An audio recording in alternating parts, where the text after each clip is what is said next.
What one did you work for lunch? Oh, I'll take it. No, I'll take it.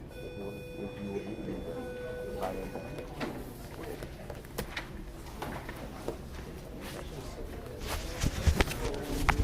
I heard you. Yeah, I know.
Morning, everybody. Morning.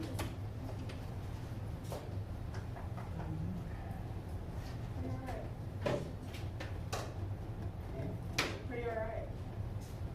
Good to hear. I see there's a quiz up there. Yes, sir, you saw correct. Service quiz will be on Friday. Matching them up. 30 points. That seems pretty easy. Oh, yeah. Oh, yeah.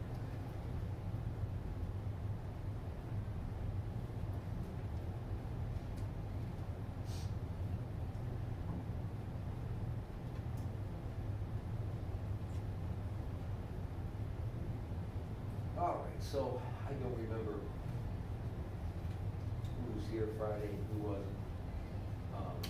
We just started, what was left of us, we started with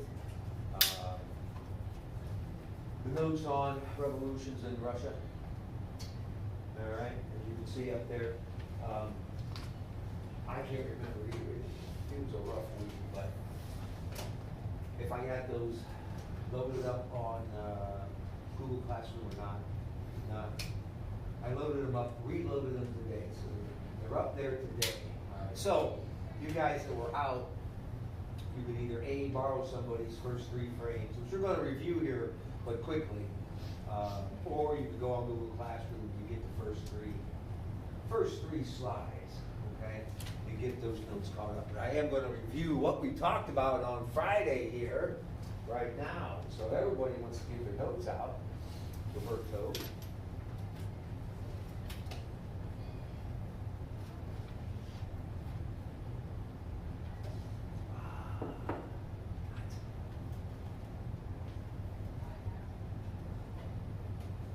right.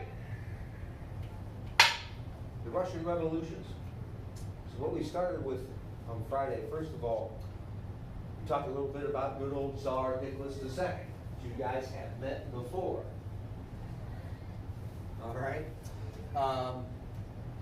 Tsar Nicholas II, he was the last reigning Tsar of the Romanov family dynasty, which lasted just a little over 300 years. I believe I put those numbers in there for you. Am I correct, Jake? Did I tell you 1613 to 1917? No? Okay. That's okay. You won't have to go for the test. But, all right, the Romanov family obviously ending its 300-year reign in 1917 with the fall of Tsar Nicholas II. All right. The main information about Tsar Nicholas is that he failed to deal successfully with the problems brought on by industries such as poor working conditions, long hours, low pay, and of course the addition of child labor. All right, so on one hand, yes, he and his advisors modernized Russian industry, became the fourth largest steel producer in the world. That's a good thing, all right, for the overall economy. But on the other hand, all right, just as was the case in the rest of Europe, was the case in the United States, rapid industrialization led to a lot of grievances, okay, for the working people, all right, peasant laborers, okay, and he was not or did not deal with that very well. So ultimately, workers throughout Russia began to organize, all right, into unions, and began to call strikes, and they began to agitate for better conditions, okay. Bloody Sunday, you probably remember as well, all right. What do you have down for Bloody Sunday, okay? Get started for us first. Jake. A strike of 200,000 workers that walked off the job and walked peacefully to the Winter Palace in St. Petersburg. Very good. Continue. They carried up a petition demanding safer factory conditions, individual freedoms, and an elected parliament. And an elected parliament. That's one of your vocabulary words. In Russia, it's known as a Duma. Okay, an elected parliament. Elected, of course, by the people, the voters, as it were. All right, they wanted representative government. Now, Nick was away from the palace. He wasn't there. You've got 200,000 people. Let's use our Ohio Stadium visual once again. All right, that's Ohio Stadium filled to the capacity times 2. 200,000 workers marched on the palace in St. Petersburg, and a small representative group of them, is going to take this petition to the front gate. They want to hand it face to face, okay, to the Tsar. All right, so his generals, of course, take command, make decisions. And what do they decide to do? Yes? They decide to fire at the protesters. They ordered the army, all right, to open fire on the protesters. How many are killed? They guesstimate. 500 to 1,000, they figure, are killed. They do not provide us with any numbers. Lord knows how many were wounded, all right, and hurt. And so ultimately, okay, the crowd, the demonstration, the protest, if you will, is dispersed violently. Whether he was there or not, I don't imagine many of the protesters knew whether he was there or not. He is the Tsar. He's going to take the blame, all right, for poor treatment of peaceful, unarmed protesters. Okay, that's the key here. All right. Now, in the aftermath of the Bloody Sunday massacre, okay, Tsar Nicholas does, knowing that he might be in some danger here, he does agree to some democratic reforms. All right, in what is called the October Manifesto. Okay. He agrees to the creation of a Duma, an elected body, all right, reluctantly. He grants civil liberties to the people of Russia, including free speech, assembly, and voting rights. Right? Obviously, they're going to need voting rights if they're going to now elect a Duma. Okay, so the Duma doesn't really work out that great. It is dissolved by Tsar Nicholas a couple of different times over the course of the year. There's some conflicts. He just doesn't want to give up autocratic powers. All right, and that takes us to the character who thickens the plot. All right, in a very troubled St. Petersburg, Russia, at this time. Now, actually, a few years go down the road. Bloody Sunday was 1905. Let's fast forward to World War I. Ultimately, it is World War I that's going to lead to the Tsar's downfall. All right, as you guys learned in the first chapter, more or less. But we have to introduce this character you're already familiar with, and that is this guy, this peasant from the Siberian wilderness known as Grigory Rasputin. All right? So World War I breaks out. Things go very, very poorly for the Russian army. All right? So 1915, what does Tsar Nicholas do? Cass. He moves to the war front, and then Alexandria is like the ruler around him. Very good. He moves his headquarters to the front lines with his army, hoping to rally them, and he's going to take direct command over the Russian army on the German front. All right? Hoping to turn their war effort around. Okay? He leaves his wife Alexandra in charge of running the day-to-day business of the Russian government. Okay? She's kind of the chief executive. All right? And she is very capable. Okay? Now, Rasputin, he is this guy, again, he is this peasant, all right, from a very small backward agricultural village out in Siberia. Could not tell you the name of it. But he is a self-proclaimed holy man. All right. I don't know if you call him a holy man. He was not trained or an ordained minister, but he is said to have had, and he believed very firmly he had healing powers. Okay? Mystical healing powers. He was kind of a, you guys wouldn't remember his old name, Ernest Angley, old TV preacher, the laying of the hands type. Heal!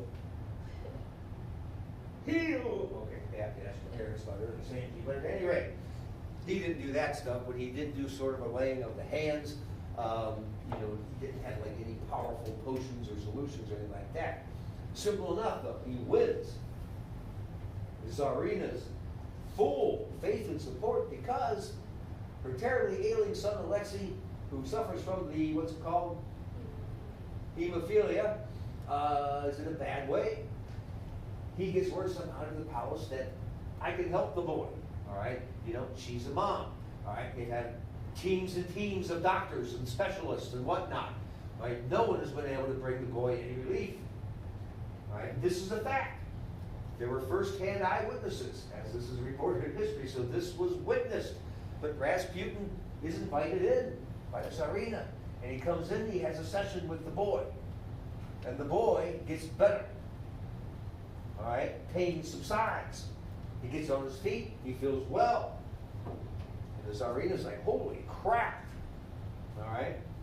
Maybe there's something to do with this guy's freakish powers. Okay? Now the problem is, all right, Rasputin, of course, he has a standing invitation in the palace from there on out. He's going to be kind of like the boy's personal physician, if you will. And he has the trust of the Tsarina. And as time goes on through 1916, 1917, all right, many of the royal ministers in the palace, in the government, they believe that Rasputin has her ear and that he is actually advising her on the business of day-to-day government, that she's listening to him. All right, and of course, there's all kinds of crazy gossip, all right, going on out there in town in St. Petersburg about what's going on in the palace. And the royal house is looking bad. All right. Bottom line is, what do a couple of the king's ministers plot to do? Kill Rasputin. We gotta get rid of this freak. All right, guys bringing the house down. Okay, and so in a nutshell, you know, they a couple of these ministers, they invite him to a little get together. All right, they serve him poisoned cakes. Okay, which he devours a couple of them pretty quickly. They poisoned the wine, which he drank an entire flask of. Didn't even faze him. Bring on the next jug. Okay? Ultimately, one of the ministers then decides to lure him upstairs, and he shoots him. All right? And he runs back down and says, I dropped him. You know, the other guy's all excited and they're panicked, so they go back upstairs, and Rasputin gets up, and he's still alive. All right, then he runs out, of course, he runs out of the palace building into the street. They chase him out there and they shoot him several more times, and then they dump him into the frozen Duva River. Okay? His body was found, although this we don't know if it's a fact or not, but it's claimed that when they found Rasputin dead, till he ultimately drowned or froze to death, or both. There you go. But we're going to watch Rasputin. All right. Now, the word. Not happening. You remember that guy? I don't know if you guys are getting it from my experiences. Indigenous, those Russians, good-looking people, aren't they? Wait, is this the Illich dude? Vladimir Ilyich arranged to get Lenin back to Russia in 1917. Okay? And so here we go. You ready? Bolshevik Revolutionary Movement.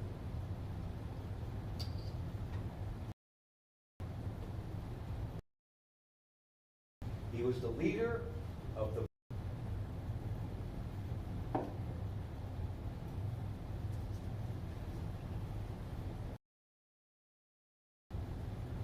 arrest.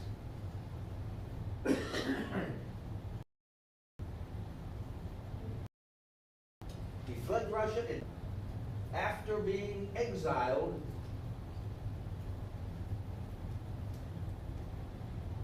in Siberia for years. Can you repeat that? After being I can't spell. doesn't matter. As long as you know what it says. Siberia. Your notes don't get dirty.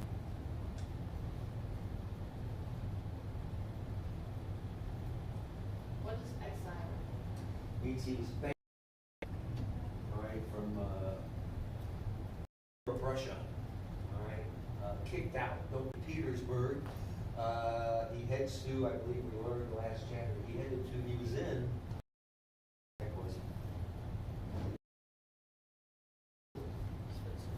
Switzerland, okay? So he's kind of hanging out, you know, controlling the 1917 when the Germans helped send him back. Okay, so he followed the beliefs of Karl Marx.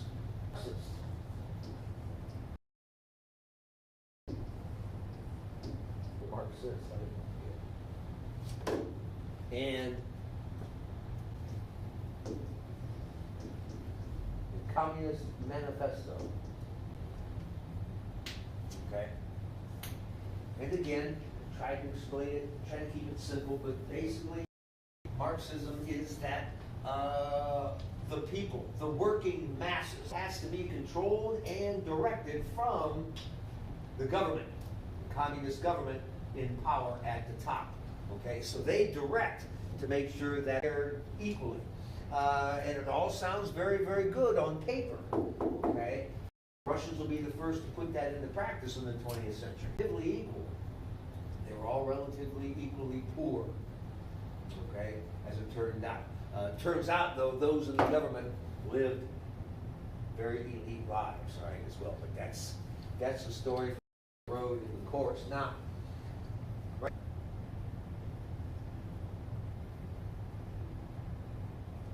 that the laboring classes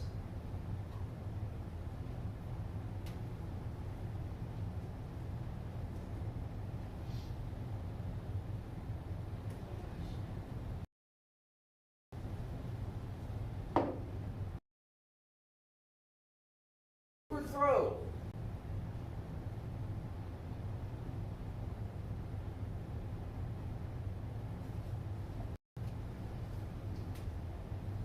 and establish a classless society in which the working people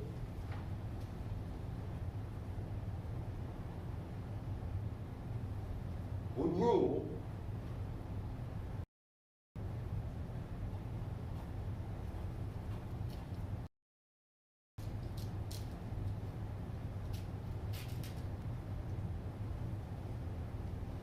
would be shared equally, and the nation's wealth would be shared equally.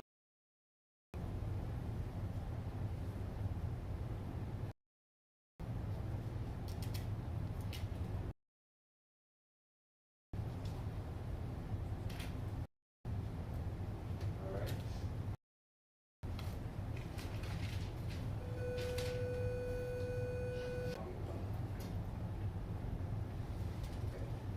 No rich, no poor, no upper middle class, no middle class, just the same.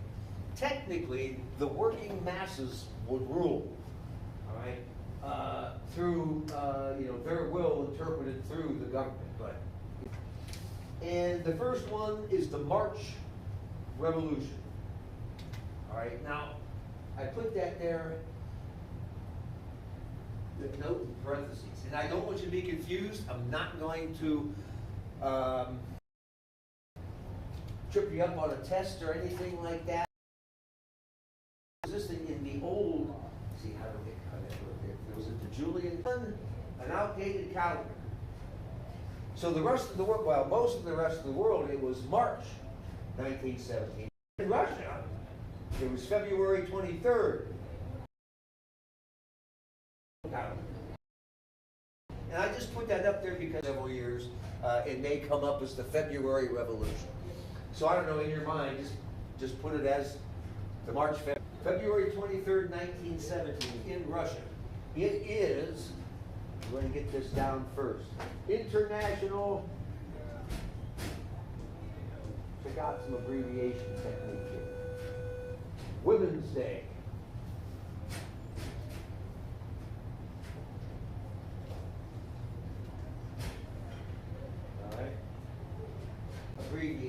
Abbreviate the crap out of everything. Whatever makes it faster for you, do it. As long as you know what it means, that's all that matters. You're living. You know what I'm saying? Tired, hungry, angry women.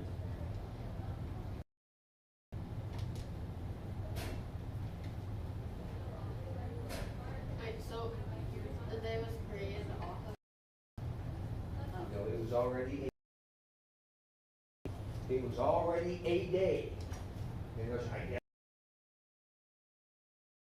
say International Women's Day suggests that it was something that many nations observed. I don't know, but they observed it. All right. 20,000 tired, hungry, angry women walked off their jobs and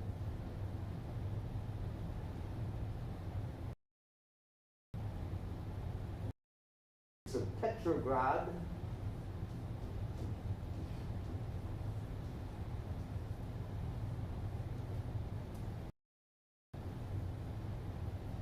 in protest.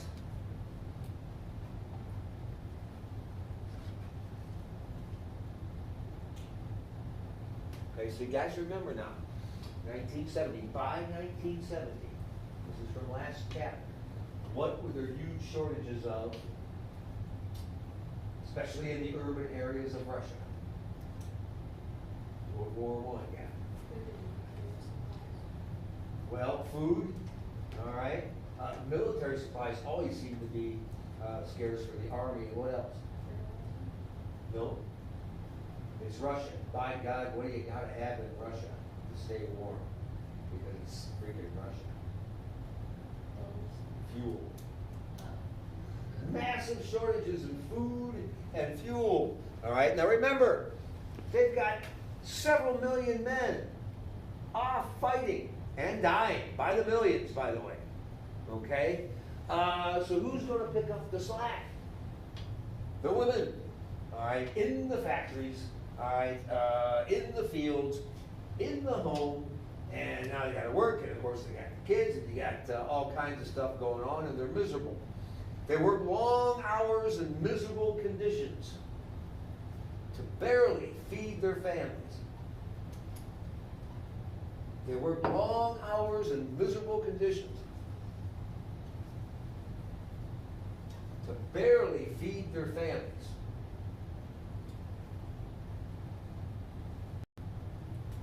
Because the men were at the front.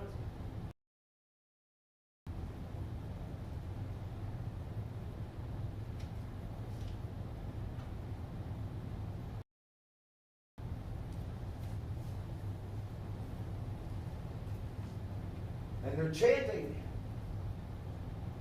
"We want bread. Down with the Tsar. Down with the war. You repeat that. We want bread.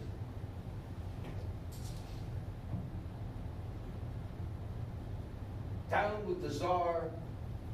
Down with the war." Time is ripe for change, eh?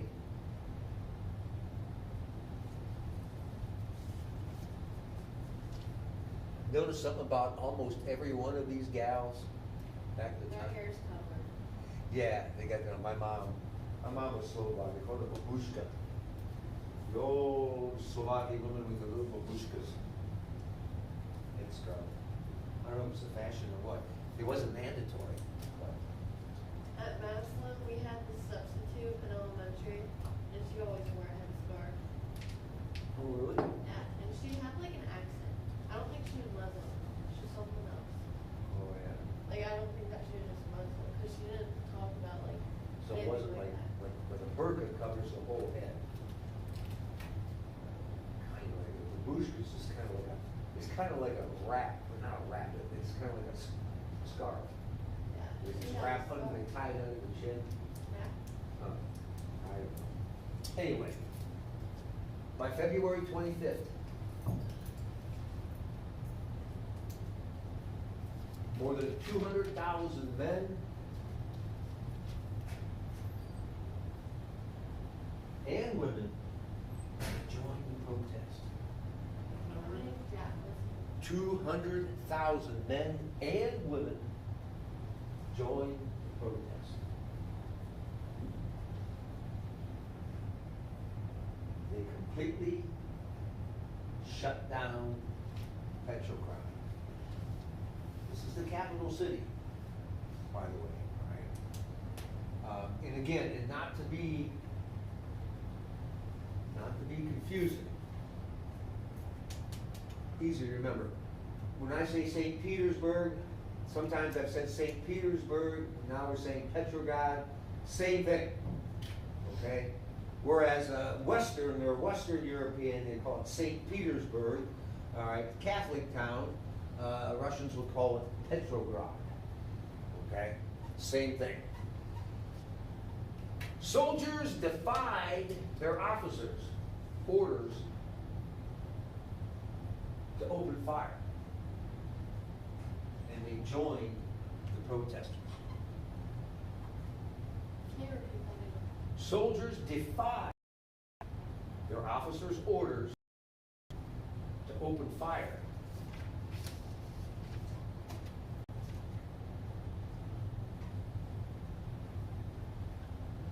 And they joined the protesters.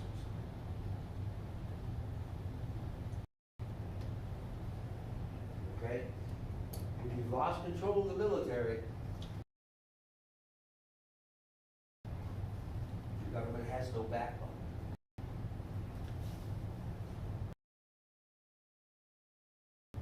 So,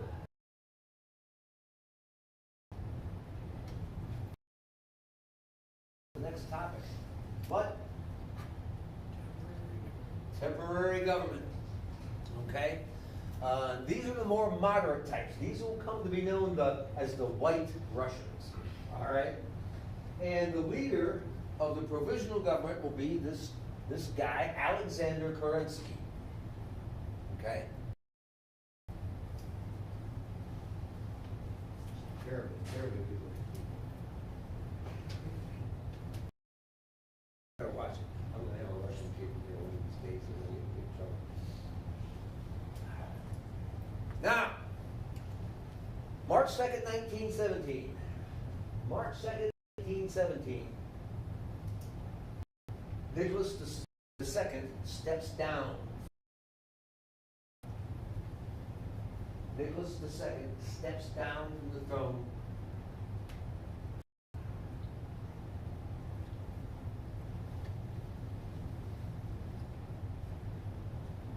That was March 2nd, 1917.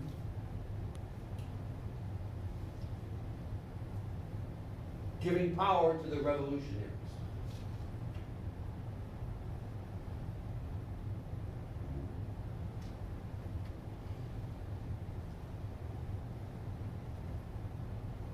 Okay. Former members of the Duma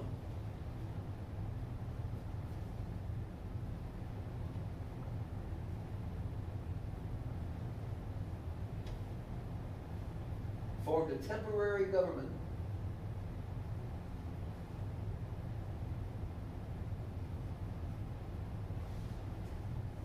led by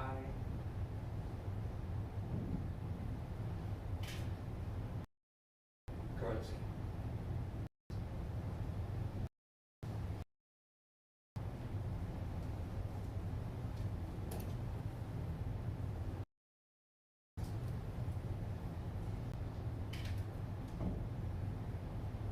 Kerensky's government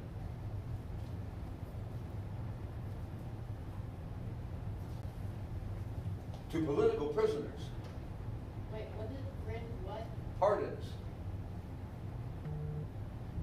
to political prisoners. In other words, any and all those who were put in jail for rebelling against the Tsar are now free. Okay, that's a pardon. They granted pardons to political prisoners. They ended religious discrimination.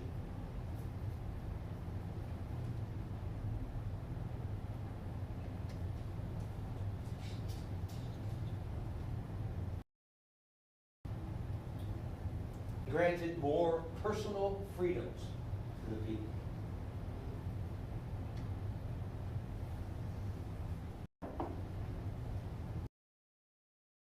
Yep.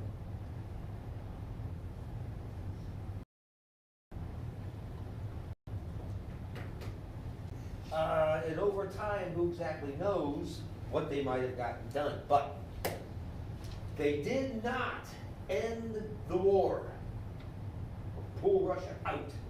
They did not end the war.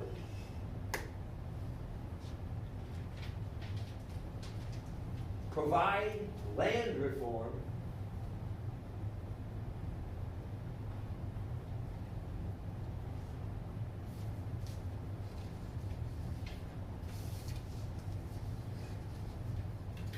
Or improve quality of life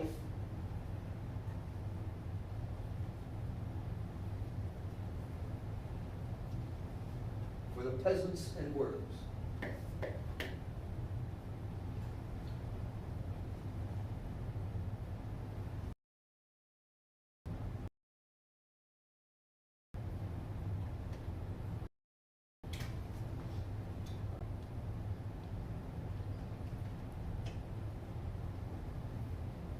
Lenin's return. All right.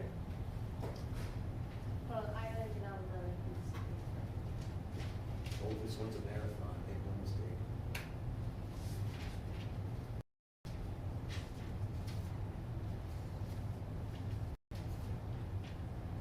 Alright,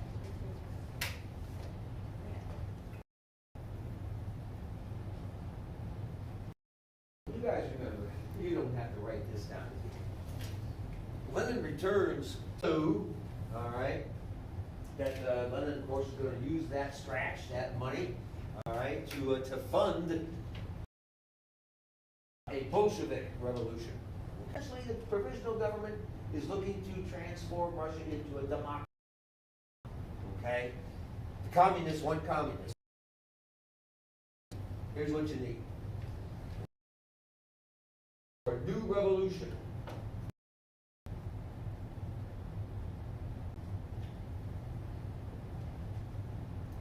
Is this our last slide? One more after this. Lenin called for a new revolution.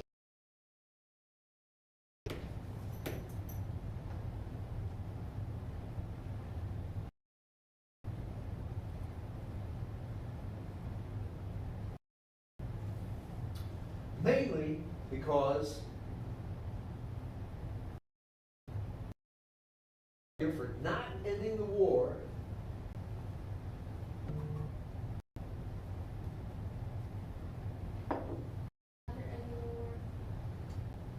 okay, simple enough. That's the man's slogan. All right, I'm sure it was plastered, and it's going to win over a lot of people. Okay. Now, October 1917.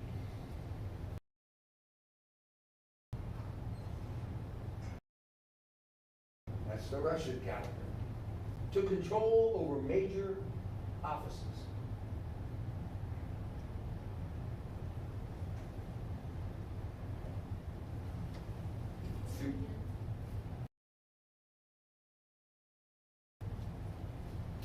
Over major offices throughout Petrograd. Perhaps I should say government offices throughout Petrograd.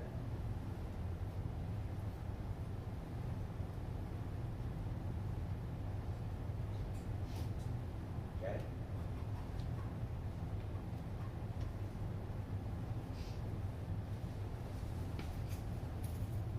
Bolshevik troops stormed the winter.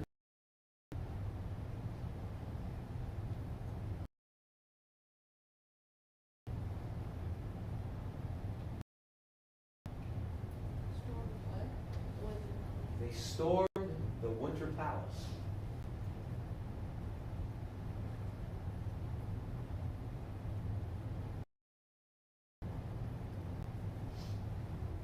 Took control. Okay? They arrested members of the provisional government and then just took control.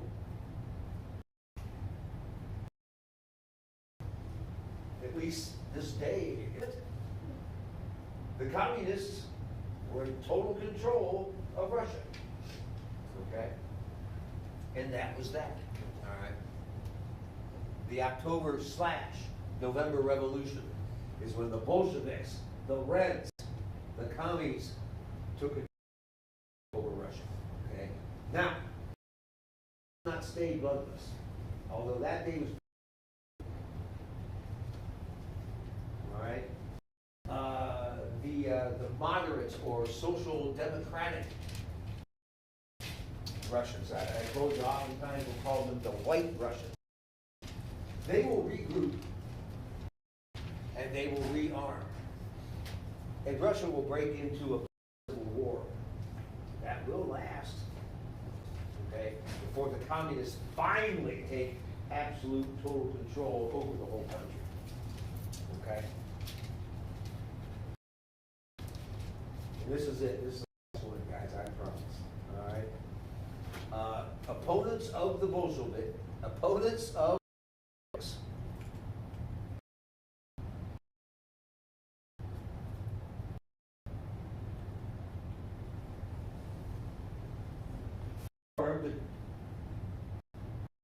the White Army. Okay? And they moved to retake power from London.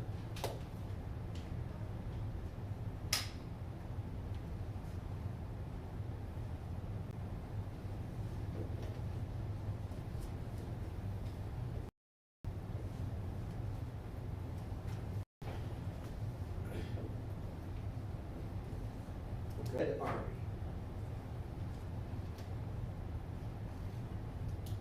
And were led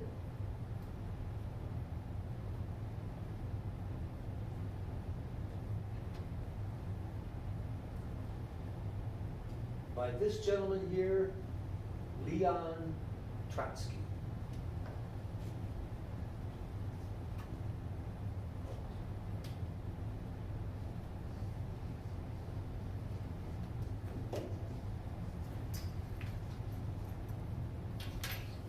I guessed right.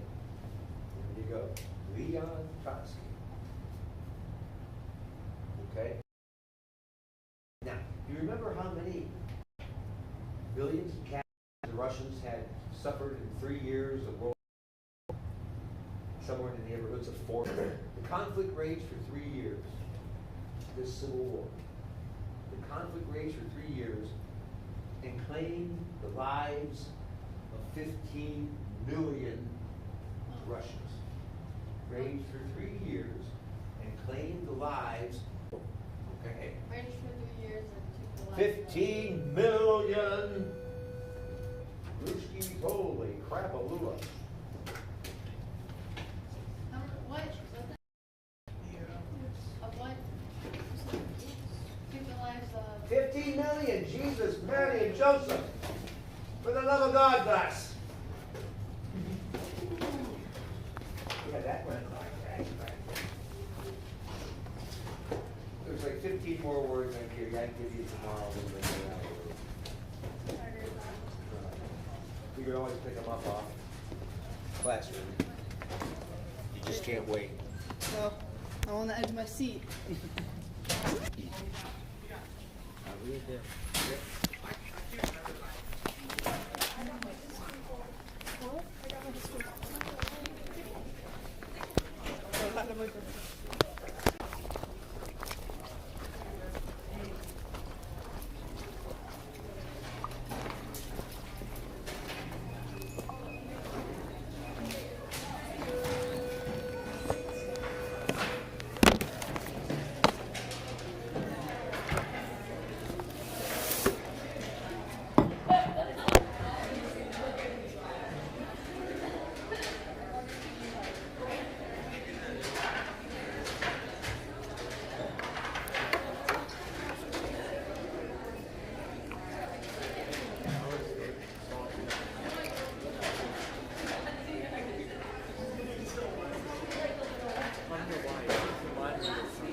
No, I need you to go to it because it broke and I need to know how to fix it.